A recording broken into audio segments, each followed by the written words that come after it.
for the introduction, and I will go very fast through, I would say, 50 slides, and give you something as a feeling, because being a cloud provider, and doesn't matter if you are providing application or platform or services through the cloud.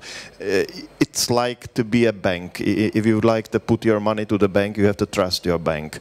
If you would like to put your data to the cloud provider infrastructure, you have to trust to this provider. And because of that, trust is very important.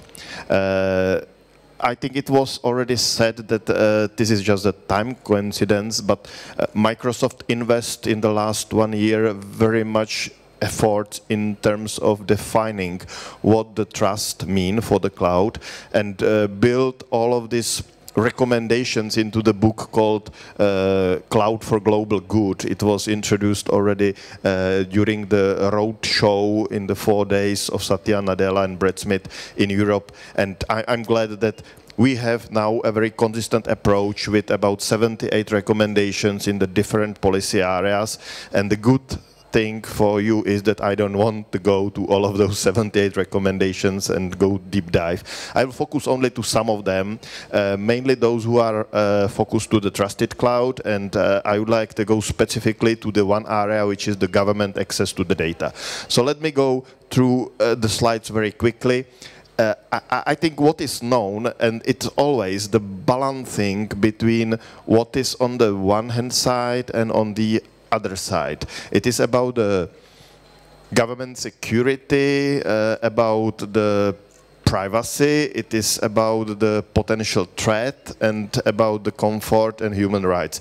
And you cannot just ignore the both elements of it, otherwise the policy would not be meeting what the desire should be. So because of that, there is the real threat in the world, which is based on the concrete activities in the field. So if I will go to the different areas and geopolitical consequences, you will find that those people, maybe you knew this face, I think. Can you recognize him? Yeah. Mr. Snowden. He was the guy who was just disclosing how difficult was and how broad was the programs where the governments were trying to get to the more data. And in fact, he was accelerating many other discussions which then led to the concrete improvement in the process. The other guy, who was Max Schrems, again, he was the guy who was starting the whole safe harbor being invalid by the European Court of Justice decisions, and then the fact that after this court decision, there was the period where many cloud providers was not sure how they will be able to provide their services and the flow of the data between the US and between Europe.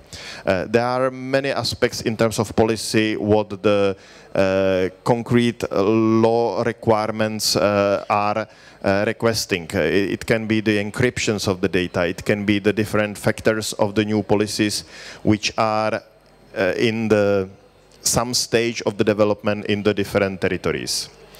Definitely there will be a need of harmonized approach, not only in the Europe but the worldwide. What I would like to focus in a short presentation is focusing to the, I will skip all of this other part which are related to the cybersecurity norms, standardization and the other aspects, but I would like to go only to the case which is known as a New York warranty case. New York warranty case started by the decision of the judge in New York, and it was about, okay, here we are.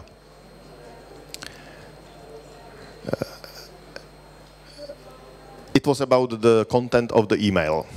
One guy in Ireland data center was potentially investigated by the FBI, and FBI wanted to get the access to the email box. Microsoft, by the way, developed the short one-pager, so who will be interested to get the more data, it will be downloadable from the websites, or I can share it with you. But in fact, what was the most important was that the FBI asked the judge to make a warrant which will allow to disclose the data which were in Ireland data center and to be given directly to the FBI. Microsoft appeal the process because there is the regular process which is proved by many years that the jurisdictions of the Ireland cannot be abused by the direct request coming from the United States. And the judge just use the principle of something like when I will be here staying in the Hilton hotel, for example, then because Hilton is American company operating the hotel in Bucharest, then the FBI can have the possibility to go and investigate in my hotel room. Or the physical ward was just trying to use the similar argumentations, and hopefully we were trying to make the arguments that this is not possible and we cannot abuse the existing mechanisms. Microsoft was fighting against the US government and the second Court of Appeal, finally the 3 judges make a decision in favor of Microsoft, and that was very significant decision because it gives the 3 implications in terms of what does it means. First of all, the personal data cannot be accessible by any other jurisdictions, and the national law has to be respected. Second, that there was clearly need to define more transparent and more harmonized approach how to get the access to the data. And finally, it was the signal that Microsoft is on the side of the customers, and nobody can access the data without being able to follow the existing transparent process. That was the decision made about the case that probably it will also initiate some additional attention of the change of the legislation at the United States. But we have to say that Microsoft was not alone in this case. As a part of the court proceedings, there were about 28 industry associations filing the amicus briefs. There were the academics filing the arguments in favor of supporting the Microsoft position. The Republic of Ireland was also filing the amicus briefs because this decision was very significant in terms of not only for Microsoft but for whole ICT industry, how the international law will be applicable. So there is the link for the fact sheets, because that is something where Microsoft believes was fighting for all of the others. On the other cases, which was, for example, the Apple case, where during some investigation, FBI get to the handset, to the mobile phone with the content which was locked, and they wanted to get the access to this handset, and they asked Apple, give us the backdoor to the equipment, and Apple was appealing, no, we build the systems which is not possible to be hacked by easy way, and we will not give you the access in case if you would like to get the access, there are the other ways how to get.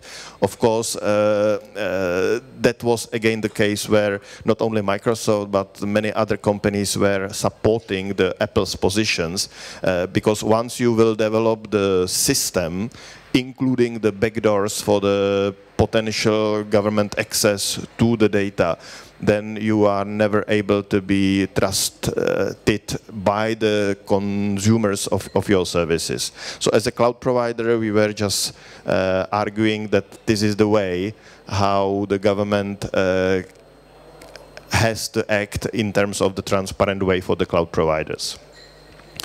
There was also something which is called digital constitution established. That was the group of the companies calling in the United States to make the new process and the public discussions how the law enforcement process should look like in the future. There are some principles for the law enforcement process. I would like finally to say that it is not something where Microsoft is not willing and able to provide the data, and the same way like all of the other providers, we are issuing regular quarterly reports on law enforcement activities. So this is the report which was issued in September. The last number online was that there were about 35,000 requests worldwide to get the identification of the users of the services, or there were the requests to get to the content of the data. And on the graph you can see how many disclosed content was in terms of the total incoming requests. The need for the reform of the surveillance was also initiated between the many cloud providers and the international global companies providing the cloud services. And there is a specific website at the reformgovernmentsurveillance.com. Again, the initiative which will lead to the more transparent world in the area of the data.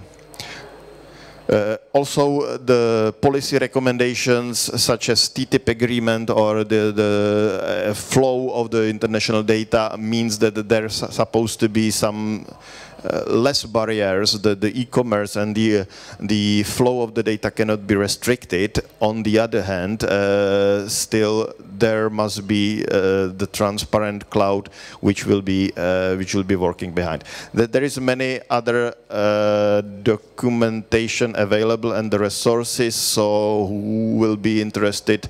In my slides, there will be a lot of other links for your reading. So that's all from my side. I think the most of the content will be available also on this specific page, which was as a landing page for Cloud for Global Good. And I would like to thank you for your attention.